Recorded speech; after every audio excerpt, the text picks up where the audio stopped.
এই কাজ করব, করতে করতে পারবো। কিন্তু আমার মনে হয় সমস্যাটা হলো রাজনৈতিক। আমাদের দেশের কিছু রাজনৈতিক আলেম যখন এখানে ভিড়েছেন, এটা সমস্যা হয়ে গেছে। এই যে নির্বাচন কমিশন থেকে নিবন্ধিত কিছু ওলামায়ে কেরাম, ওনারা রাজনীতি করেন, ওনারা তাবলীগ করেন না।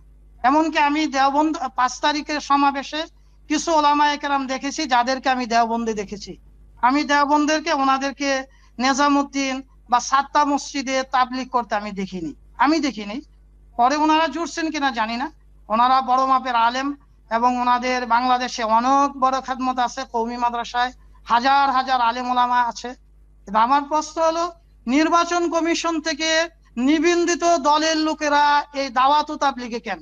কি কাজ ওনাদের? যদি দাওয়াত ও তাবলীগের সমস্যা হয়, মহতারাম আপনাকে একটু ইন্টারাপ্ট করাই।